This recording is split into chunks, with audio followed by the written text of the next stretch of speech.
Let me check to make sure we had audio.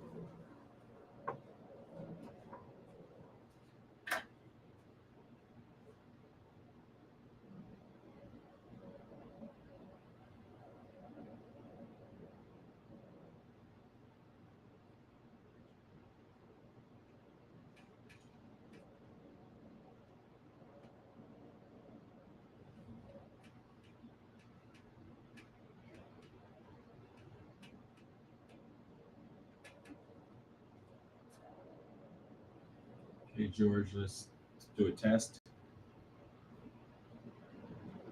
Test your audio.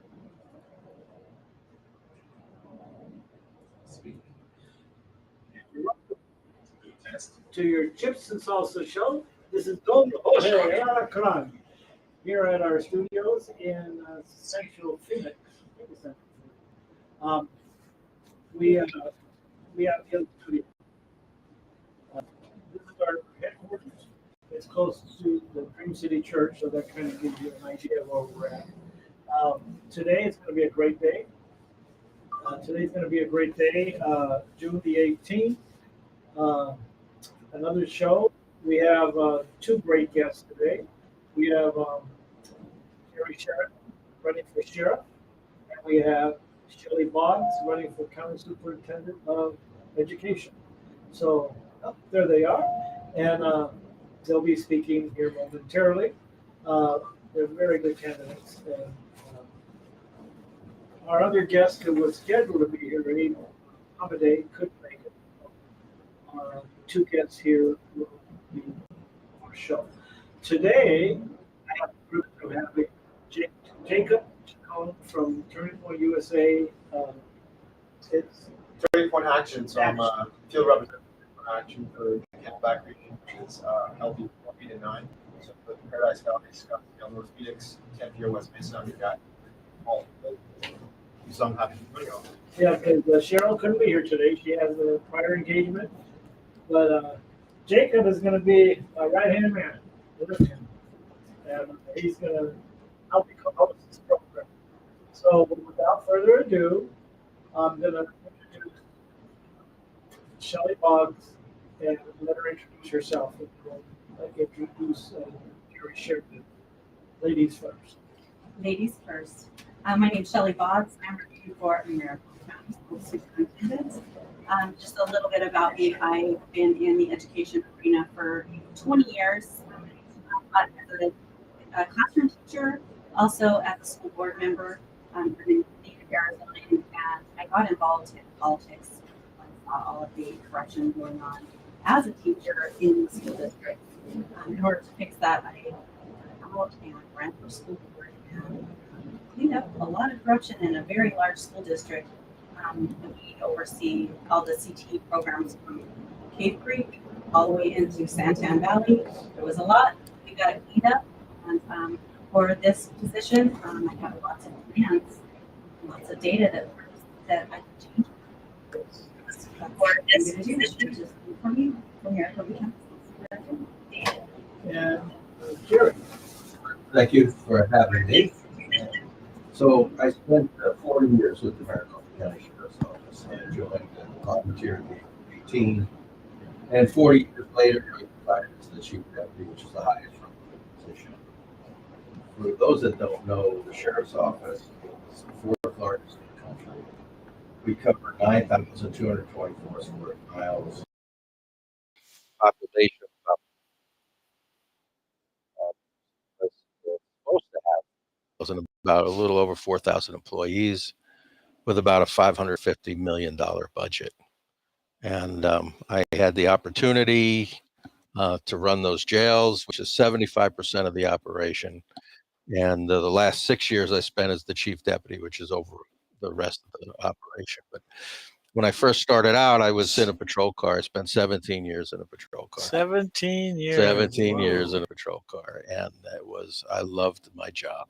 Yeah. And that's why I want to get back. People, the rank and file people at the sheriff's office asked me to run and come back, and they need new leadership, and I'm their choice. So that's why I'm sitting here today. I think you would be a great sheriff. Well, thank you. And you ran the mass unit too. I ran. Yep. Because you spoke, we had him on our show prior, I don't know, about a month or 2 months ago in April. in Yeah. April, and he spoke about the mass unit, and Yeah. that was fantastic. Your story on that. Well, if people watching don't know what the mass unit is, and when we had an animal cruelty case, the animal, the dog, the cat, the horse, the pig, the sheep, whatever it was, is part of our evidence, part of our case. And before we had the mass unit, what we would do is we'd go to the county, the dog pound, and they wouldn't keep the animal very long for us. They'd put the animal on the kill list. And we didn't like that at all. So what we decided to do is use one of the old abandoned jails, put the dogs and cats in there, and bring them back to health. And we actually are a no-kill shelter where we would rehabilitate the animal and adopt them out. And it worked really well. And the animal is a victim of a crime. The last thing they need is a death sentence. So that's what we did. We've done it, and it's still working. Not as well as when we were there, because animals are something very special to me. I have horses. I've adopted horses.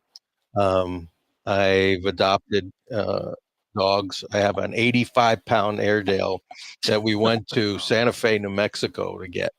And he sleeps right in the middle of the bed between Stacy and I. Yeah, he's, and when they do it, they stretch out. So they're animals, are a big part of my family and my life, everyday life. And so that's the least thing that I can do as a sheriff, is to help protect those animals. And the other thing about it is, if you are abusing animals, you have a very high propensity to abuse your family also. Wow. So that's why this is going to be a major issue for me. You have any questions? No, I mean, my dad's a 30-year veteran of the Phoenix Police Department, and he admires your work, the work you did, the work Sheriff Joe Pryor did when he was sheriff, the work Sheriff Lamb did in now. Mhm. So looking forward to your candidacy, everything on the campaign trail going well. I'm hearing great things, so I'm excited to Great. be here with us. Is he still working there? He's still there, yeah. He's with the transit unit. So he did gang unit most of his Yeah. career. He loved that. It's fun. There's always something going on. Transit unit is probably still working the gang stuff. Yeah. Yeah. So he's a sergeant right now. Oh, good. Cool. And so, Shelley, what experience? I know you said you were a school board member. How long were you a school board member? The 4 years? 3 years? I'm currently on the school board. On the So school yeah, board. I'm in the 6th year. Oh, 6 years. Right. I oversee $145 million budget. $145 $45 million. million. Yes. That's Yeah. not as much as he does. but- No, good for a school district. Yeah. It's a big job. It's an important job. And with all the things we're seeing in our school districts, we have to have some strong conservative board members in order to fix the issues that are going on in our schools. How every time they have elections, they have bond elections, Right. and to me, they want to override the bond. And when we vote on the bonds, it's for a specific purpose. Right. But every year or every election, the schools want money More back money. from the bonds. And so I'm kind of hesitant on that. It's just What's it's really frustrating knowing how this works. A lot of the superintendents, they aren't held accountable for where the money goes. And in school budgets, you can move money around, and if you don't know how it works, it's very easy for that to happen. So I'm on the Arizona School Board Coalition, retrain school board members on the right questions to ask, what to look for. So these bonds, if there was some accountability, and our boards have to hold these superintendents accountable, they might go in the right way and it's be spent in the right where they're saying it's going to be spent. Then we don't have to go out for bonds every single year. it just seems like they're override this bond, all override the that. time. And I was like, I just voted on that, and now I'm gonna have to vote on another bond issue just to, you know, for that whatever we voted on to come back. It just seems like we're being taken advantage of. I know there are district school superintendents who take out loans to pay off different construction, building, and that kind of thing in the districts, and then they ask for the bond. So they've already spent the money, and if the bond doesn't pass, now they're on the hook. And Mhm. it being conservative with their money. And so there's some districts that are going to be in trouble because parents and community voters, taxpayers we're just done watching our money be wasted. As board members, do you go to different schools and see how the money, or For, visit the classrooms? And for me, because I actually helped get our conservative board members elected, I know what they're battling, and a lot of them are, the only ones on the boards that are fighting. I do go to a lot of the different school boards just for support so that they know somebody's in there for them, because there's so many people that are, come at you and attack you, and they're in there fighting for parents, they're fighting for the kids. And there's a lot of people that are call us names, or domestic terrorists, those, Wow. those fun words. I personally go in, even if it's not my district. I've been to Peoria board meetings as much as I've been to my own. It feels like sometimes, because our Peoria school board mom, Heather Rooks, is just fighting like crazy, all by herself. How many school boards in the county? There's, I believe there's 58 districts. 58 to 60, yeah, districts. districts. There's a lot of redundancy, overlap. There's only 25 municipalities in the county. So we're talking about saving money and all that, because every one of those districts has to have a superintendent and their own administration. Right. So we wonder why I don't know. I'm not running for No, school board, you're but- accurate. but- You're accurate. It is but accurate. the money doesn't get down to the kids, to the teachers. classrooms, when it's sucked up by all this waste administration, when you would think that they could streamline. I know that's politics, right? Right. That's really what it comes down to. But 58. Well, I got to tell you, what I got on when I got on the school board that I'm on currently, we got rid of the bloated administration. Like I put a very strong team together. We knew what we were doing when we got in there. We got rid of the bloated administration, and our teachers got a 40% raise that's good. by doing that. And if every school board did that, got a new superintendent. So, we had to get rid of the other one, and we fired her, and she now resides in Mexico. She hasn't come back. So that's yes. So we have a new superintendent. He knows. Who He pays puts, for he the- puts the students first. He puts the teachers first. If we have good teachers and we can keep them, and they are trained properly, it benefits the kids. When there's turnover and teachers leaving and they're not getting paid well, that's not good for kids. Like the red for ed, everybody had red T-shirts. Where they get all the money for those T-shirts? And it was not only one school district; it was a lot of school districts. Then they'd have walkouts to the, I did participate in Red for Ed, and I was in the classroom then. I got a John 3:16 True Story T-shirt. I figured if they were wearing the Red for Ed, I was going to wear my. It was a battle. All my teachers walked out. I was in high school at the time. All my teachers walked out of class. How did you feel about that?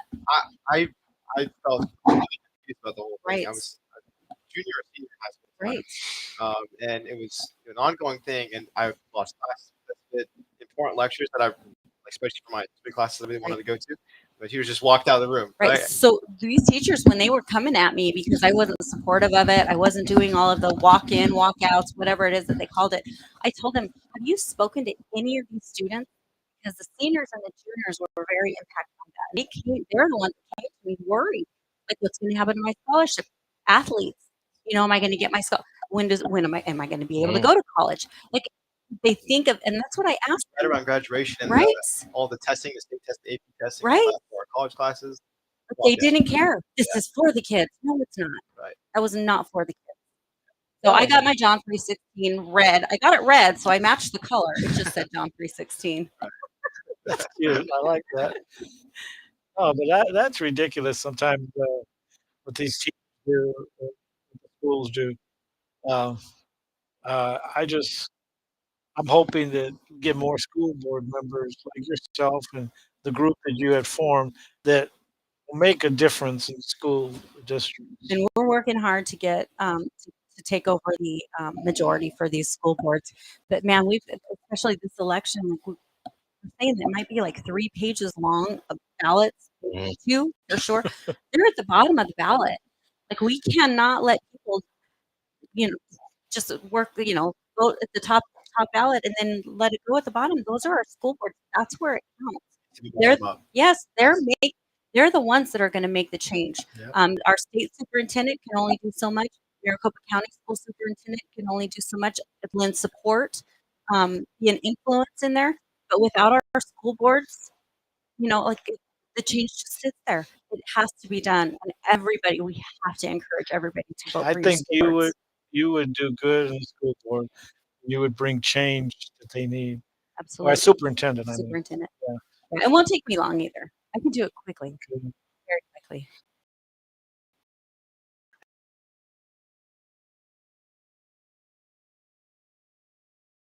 Well, I'll put my toward it. Good, Yeah. good. Yeah, I'm like Shelley. I spent 4 years there. The last 6 years I ran the entire operation. The 12 years before that, I ran 75% of it, which is the jail system, and it's very complex. There's over 40 divisions that take money and personnel, and it's a very complicated organization. Oh, 40 divisions. The sheriff is elected by the people, and that is the only elected law enforcement official in the country. There's 3,300 sheriffs. Here in Maricopa County, we're the fourth largest. Sometimes we're the third. We kind of go back and forth with Houston and Harris County. So the sheriff's office is in such dire straits right now. They're about 1,500 employees short. The patrol deputies are about 50% staffing. In the jail system, the jail is on the verge of collapse. I had somebody tell me about 2 weeks ago, they're one large inmate fight away from anarchy. They're so short-staffed. They're supposed to have over 2,200 employees. They have a little over 1,000, and they're on mandatory overtime. That's okay for a week or two for your paycheck, but after that, it gets old. It gets old fast, especially when you're working in a jail.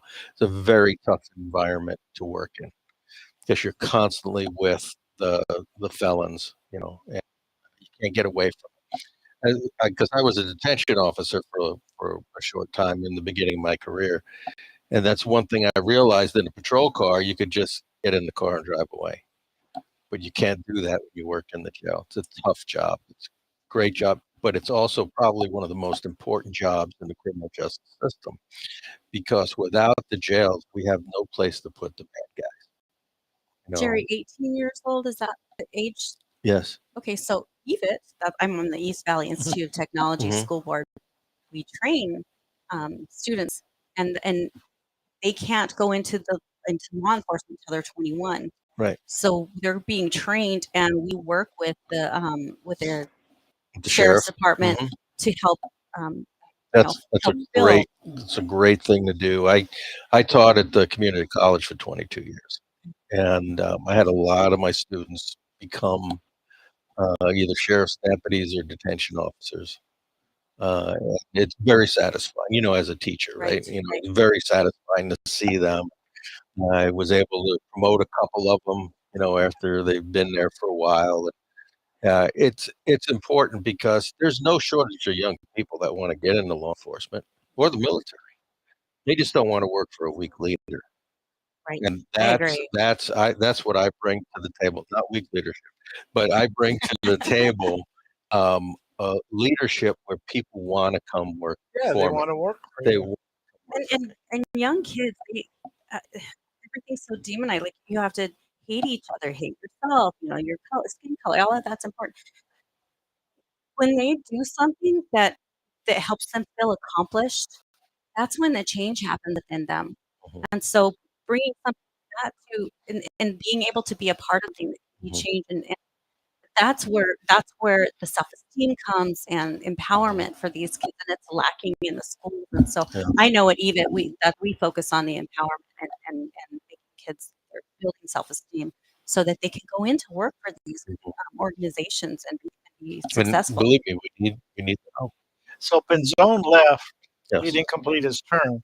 The gentleman that took his place, he's he running for election too? Yes. Um, but there hasn't been change for the good yet. You know, it's funny you asked that because I asked somebody that worked there last night at an Right. event, and I asked him. I said, "Has there been any positive changes?" And his response was, "No, it's gotten worse." And I looked at him. I said, "How can it get worse?" He said, "Believe me, it's gotten worse." Yeah, the guy doesn't have a. He wasn't elected. He was appointed. So Mhm.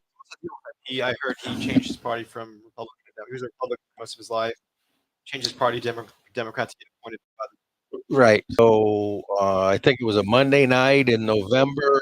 Penzone does a press conference, I'm stepping down. The next day, this guy changed parties from Republican to Democrat he to was a get Republican. to get appointed to the job. Oh, okay. So is he running as what? He's running as a As a Democrat? So it is a partisan race. it is. Okay. There's 3 Republicans and 2 Democrats. So if you win, which you will, the primary, then you'll be running against Correct. maybe him or somebody else. Either one. Right. Wow. Yeah. Yeah. Yeah, it's a shame to see that the sheriff department has, lost confidence. Some of the people working there have lost confidence in you. Well, a lot of them have. Yes. Hundreds and hundreds have left. Somebody told me last night that they're figuring another 200 people will leave before the end of the year. Wow. And then once you take over that position, you have to fill it up. It's gonna be a challenge in the beginning, but I have people that I meet all the time on Pain Trail that work there, and I'll say, "Chief, you get elected, we'll come back. I'm going to reinstate the posse." Now we had 1,600 posse members when I left. There's less than 40. Wow. And the posse is citizens that care about their community, dedicated volunteers that are vetted. We train them, and they go out and they help the deputies out and patrol most of the time. And it is a huge force multiplier, those citizens out there, and they're very conscientious and dedicated to it. It's a volunteer, It's a volunteer so position. they don't get paid for it. No, sir. Wow. But they're very dedicated. And, some of them have special training that the county couldn't afford. And a good example is there were people that had their own helicopter or fixed wing aircraft that were in the posse. You'd call them up and they'd be out there. They'd help you follow a drug deal or rescue somebody, search and rescue, that kind of thing. And another very specialized area is, we have some lakes, big lakes, very deep lakes, that if somebody drowns, they're hundreds of feet deep. You can't just the sheriff's divers aren't certified to go that deep because special equipment and training, and it's highly technical. These guys had that. They had the ability to do that. And this current administration filed Oh, for no reason other than not understanding the value the posse adds to the sheriff. And is it political, you think? absolutely It it had was. to be political. Absolutely. That's a shame. Um, That is a shame. I don't know how you could do that with the whole shortage going on. It's boggles. Well, it was. Well, let's just say he wasn't the smartest sheriff ever. Really. maybe that's why he got out. Yeah. You said the budget is how much? About 550 million to 600 million. Wow. That 75% of that is the jail system. 75%. Mhm. What's the breakdown of the other 25%? That's the enforcement side, and normally people would relate that to a normal function of a police department. Plus, we have some other things too. We provide security for the courts. We have a civil process section where we serve civil papers, tax collection, that kind of thing. And there's a lot of other functions that go along with those things. It's a pretty complex law enforcement agency. It's not a typical city agency that really is focused on, you either have detectives or patrol, officers, and, you got some other things, but the sheriff's office is a bigger responsibilities because of the jail system, which none of these cities have their own jail. They use our jail. And then you also have the other things like I mentioned about search and rescue and lake patrol and You guys have SWAT? civil SWAT teams. Yep. Yeah, but they have tanks and stuff like that. Uh, Heavy duties. Yeah, they call them a bear. They have a couple of bears. Well, they look like tanks. Yeah. Coming rolling down. Yeah. Like, well, they look like tanks. Yeah. They have those big things in the front right into a house. Is that a big expense, the SWAT portion, or that falls into? No, I wouldn't say it's a big expense, not cheap, because some of the equipment they need, like the bear, those are a lot of money. They have special weapons and training and all that, and they train a lot because they're called out a lot. When I started law enforcement in the late '70s, people weren't as mean, and if we got in a fist fight with somebody, that was a big deal. Now people are shooting the cops. They're getting in your face. And they're getting in your face. And with a phone. Yep. Oh, I hate that. Yep. Gosh, You know, I know it. Because I hate it because of what I see these people go through. I mean, you hear they're trying to make an arrest and somebody's at the phone. Right. 5 people at the phone. Like, right. Oh. Racist. Yeah. Yep. And you got to put up with that, but yet. And do your job. Yeah. Right. So the deputies and the officers these days, they need to be better trained than we were. They need to be better vetted when we hire them. And it's a lot more complex than when I was, I'm born and raised in New York City. My dad, my uncles were New York City cops. Can't even tell. Yeah, can't. So, I growing up around them, they talked about how it was policing for them. And then, my generation and now this generation, they've had it a lot tougher than all of us did. Wow. Because there's a lack of respect out there for each other. Well, when you're driving down the street, there's a lack of respect for people who let you change lanes and, they speed up and, they want you to pull them over. Common courtesy and respect for one another is out there. And you know what? Empathy, this is where it goes back. I wanted to interrupt you earlier, but I knew better. And, the change is going to be made at the schools with the kids and how we teach kids and the values we teach them. I went to Catholic school for 12 years. So, we said our prayers every morning. We said the Pledge of Allegiance every morning. We went to church on Wednesdays. We learned about discipline. It was not fun. We learned about discipline. We got a great education. And that is, I think, is lacking in a lot of schools today, a lot of classrooms. Right. So the teachers try to discipline the students and then they send them to the administration, and administration just, okay, whatever, slap on the wrist, even not even that. And so there's no the students don't have accountability. You don't learn that way. I hate to be a teacher. I can imagine what the teachers go through. They have no support. And I do talk about we have a lot of teachers anymore because of this teacher shortage that's always being talked about. if you have a degree, you can go online, you can purchase a teaching certification, and now you're a teacher. That does not make you a teacher. So we're lacking classroom management skills, different things like that. And if you can't manage your classroom, it's not a safe learning environment, and it's just chaos. And then you success, and then teachers are leaving. Well, also, students aren't being held accountable for their actions. They're also lacking empathy. Empathy is that, and I think that comes from social media. You see so much going on in schools. Like you don't, something dramatic isn't as dramatic because you've seen it 50 times on social media.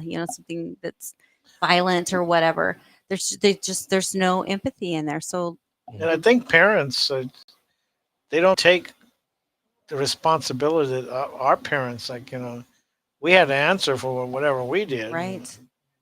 Now Yeah, I it's, didn't mess around. My dad was. I had a very strict Yeah. father. and that's Very good strict. because it's upbringing. Discipline, It shows you discipline. right? Like my son, he was good in school.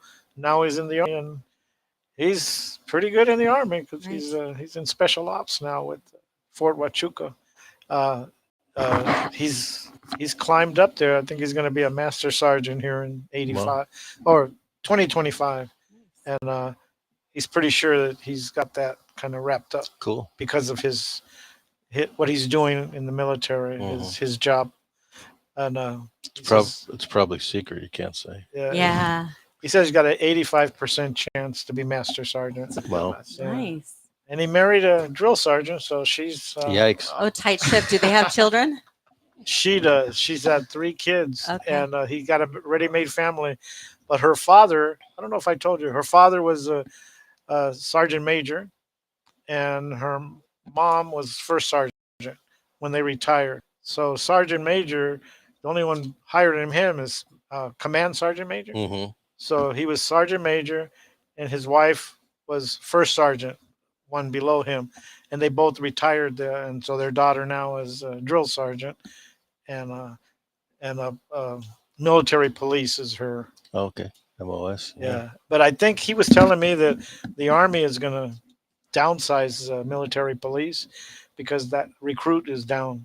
And so she might not, Again, when she finishes her leadership. term in February, she might not be able to go back to military police. She might have to choose something else. Mm-hmm. So I when don't they know. promote military with the LGBTQ community, there's not a whole lot of men that are going to be down the door to join. There's It's just crazy. So again, just like in law enforcement, the military people don't want to work for a weak leader. Right. We have a weak leader. It's a commander in chief in Washington. Exactly. There's no Right. doubt about that. for sure. And so people, I wouldn't want I have a grandson. He's 16. So, he's military age pretty soon. I wouldn't want him to join the military with a That's commander in chief My right son is 21, and he's like now. going to the military. I'm like, hold on, Yes. hold till after the election. Yes, right. Wait. Let's get a strong leader. Yeah. Like who wants to send their child No. to? He's my child. I don't care how old he is. To a military that doesn't support our veterans. I know, because They don't support them. he had to take a diversity class when he was in Fort Jackson because he was a senior drill sergeant. But he says, Dad, I have to go to a diversity class with all the drill sergeants, and they've already let 2 go because they couldn't adhere to diversity. The best diversity class is going out in combat and knowing that the guy's got your back. Yeah, you're in a Right? bunk. What do they call those? Foxhole. Foxhole together. It's like you're depending on this guy to have back. Yeah, he'll have your back, all right. Right. That's a shame. Right. I don't think sitting in a classroom checking boxes. Yeah. You can't call him or her and it, or I don't know. Yeah. It's so weird. So weird. And they have that in the schools too, right? Right. Yeah. Yes. I mean, They do. Not at the school district that I'm overseeing. I made sure we have policy put in place. Our students are, have names. They're called by their name. We don't deal with pronouns because that's not how that works.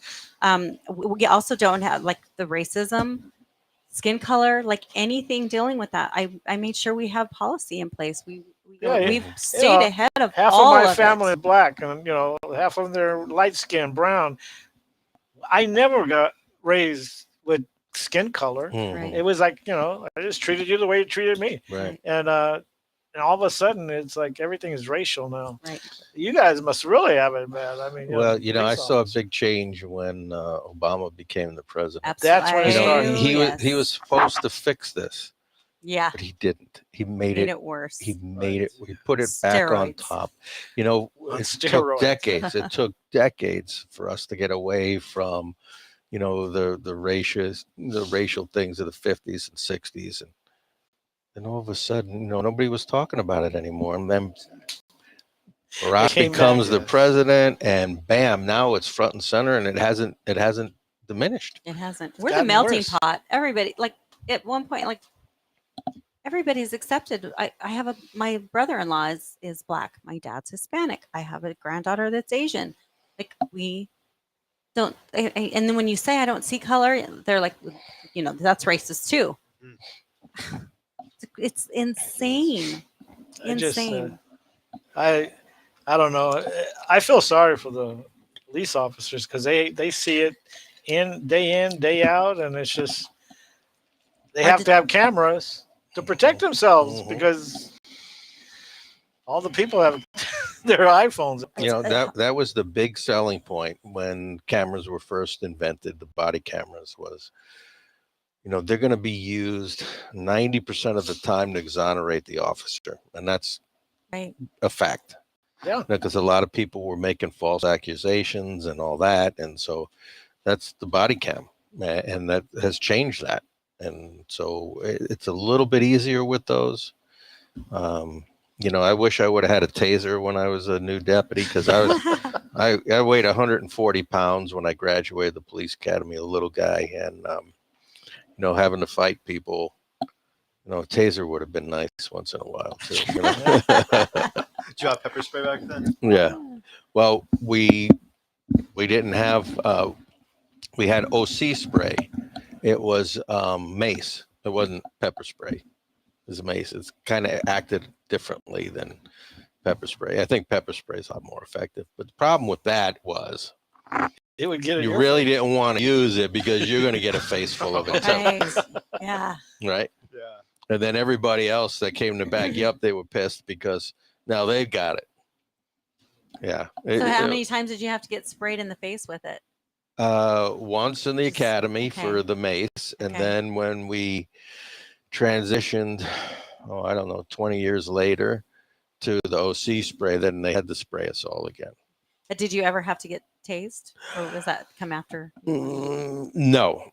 Matter of fact, when I was the chief over Patrol Bureau, right, people in training were tasing everybody, and I'm like, stop.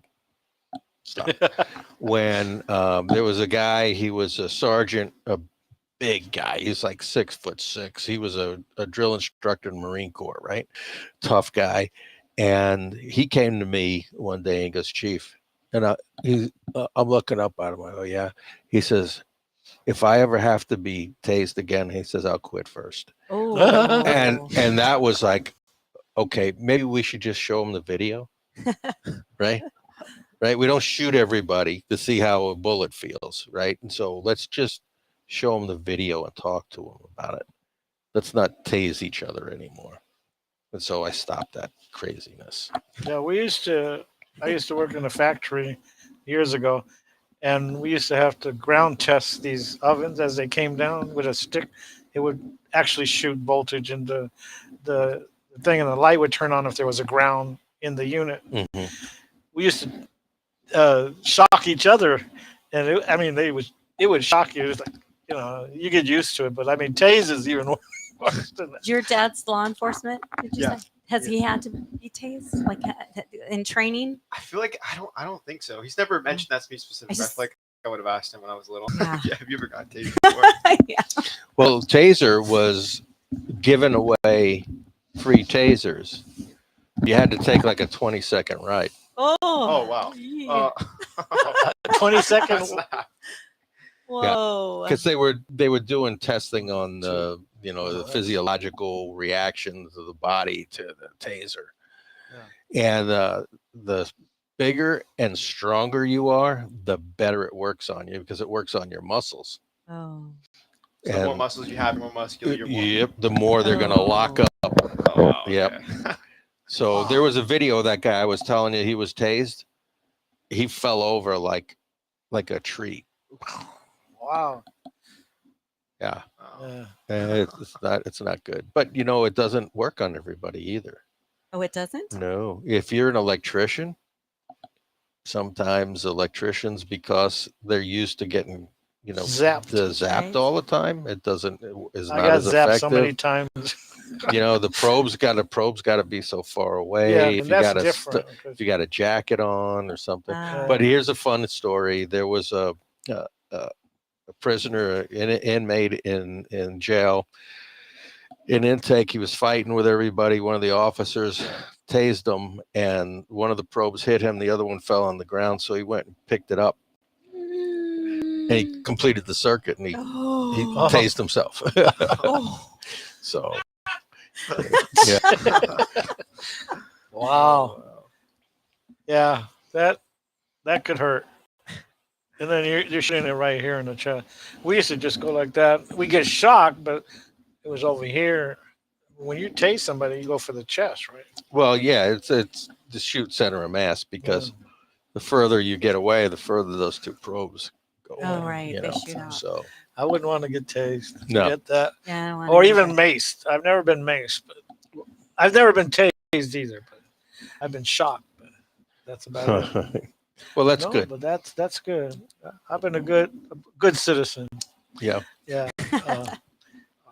So how would you handle the fentanyl crisis? Well, there's two ways. In 2010, when I became the chief deputy, I put detectives down in the desert south of I-8 off down by Gila Bend. It's kind of like our Maricopa County southern border right there. And a lot of fentanyl, 80% of fentanyl that comes through to the United States comes through Arizona. And a large amount of that comes through that Vico Valley. Okay. And so they were very effective very quickly. They would get on top of the mountains with spotting scopes, and we got tracking equipment from the military, from the Army. And we had detectives and deputies and chase vehicles, and we made a big impact on the cartels, bringing that all drugs Because they had cocaine. this cocaine. Methamphetamine was very big back then too. Fentanyl was just starting. Yeah, we just started. Is just starting. So what makes the fentanyl war very difficult to fight is, you know what the street price for a fentanyl pill is now? I don't know how much. 30 cents. 30 cents? 30 cents. It was $1 a year ago. Oh, It's 30 cents now. it's going down. What does that tell you? Supply, Oh, demand, yeah, right? yeah. So there's been nobody out there since 2017 trying to stop the drugs from coming into this county. 6 people a day die of drug overdoses here in Maricopa County. Wow. 4 of those are attributed to fentanyl. Yeah, we had Sheriff Babu.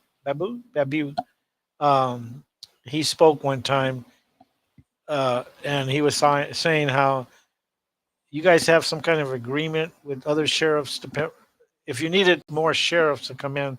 There's some kind of agreement you have with other states that they could send more reinforcements in or something.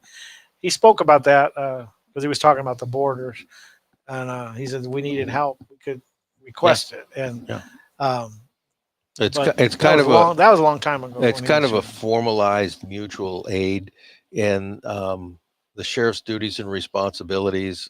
One sheriff can ask another sheriff for help, and it's right codified in 11-441 where the sheriff gets the duties and responsibilities. So it is important. And the Vico Valley right there, we share a border with Pinell County. Sheriff Lamb is the sheriff there, and Maricopa County, and we work very closely together.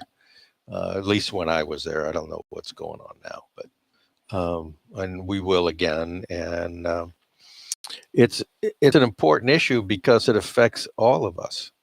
I don't know of anybody that doesn't know someone who lost a loved one because of fentanyl overdose. It's so dangerous, and it's so cheap.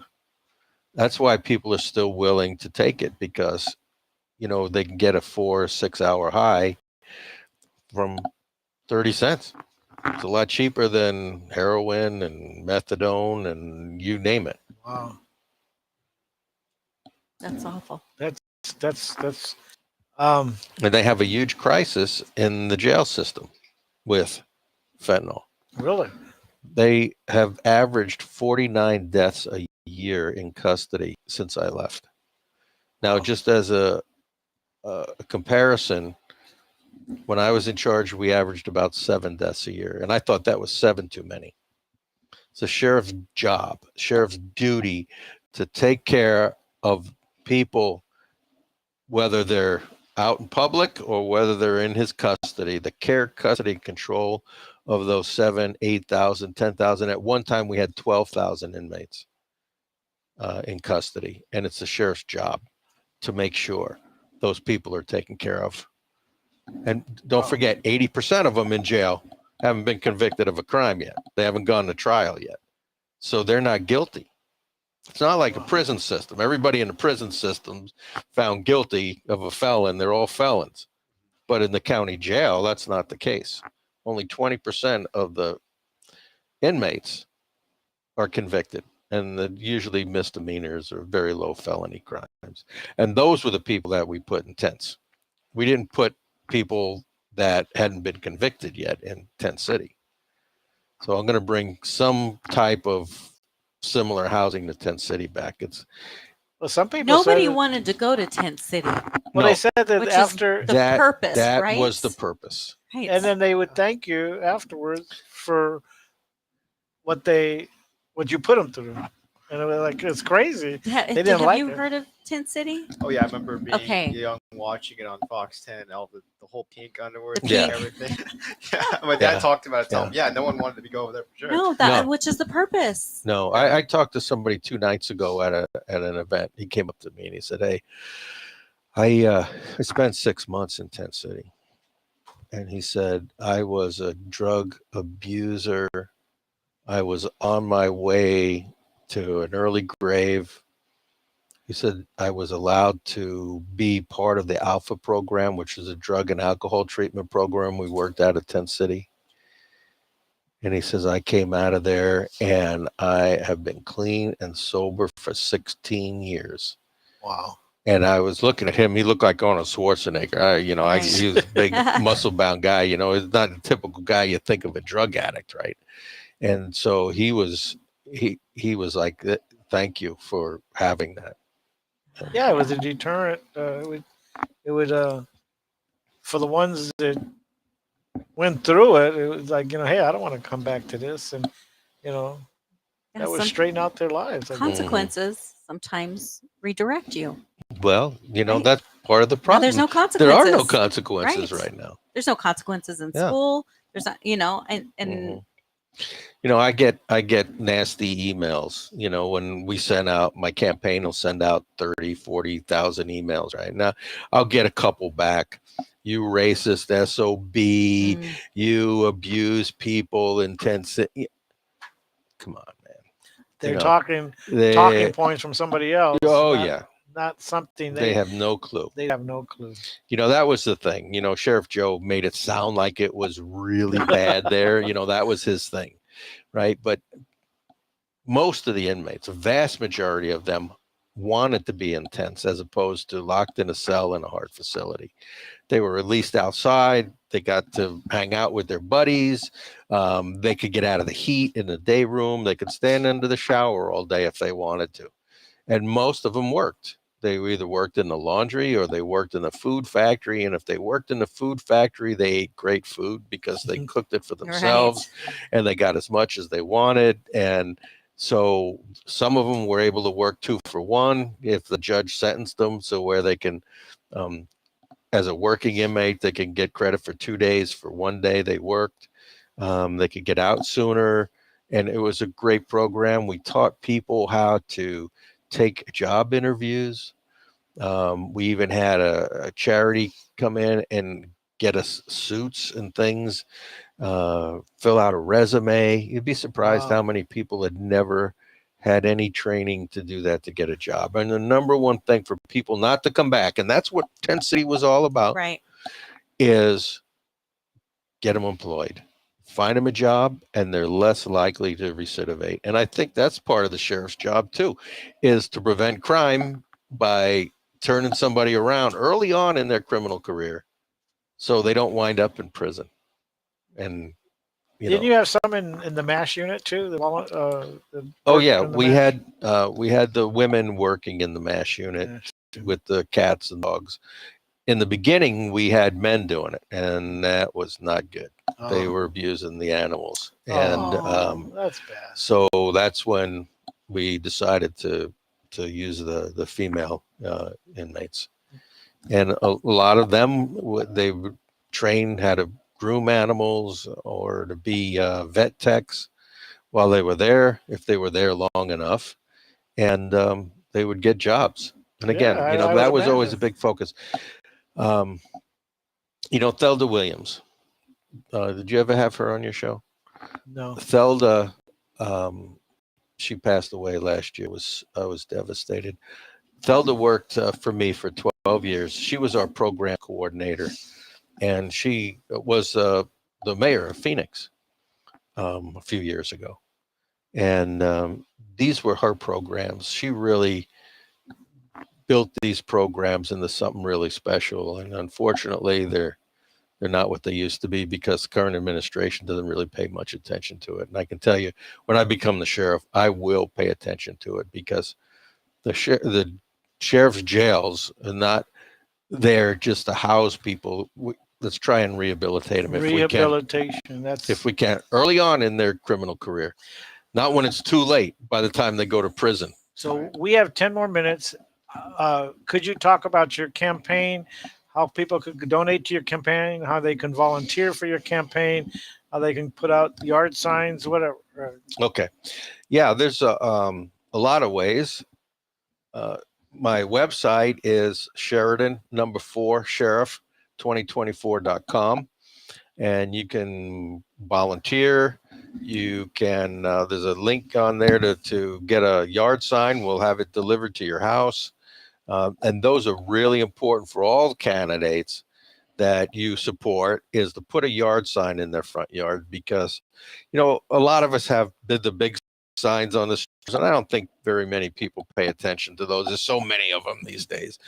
But a yard sign in your yard as your neighbor drives by and say, oh, hey, George likes that guy.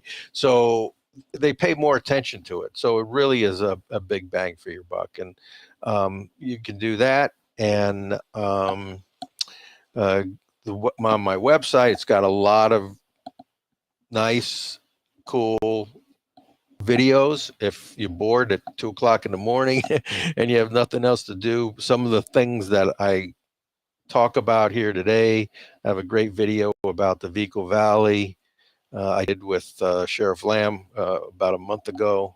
That's on there, and some other issues like animal cruelty and posse and some of the other things that I stand for, and I will bring back when I become the sheriff. Yes, you will.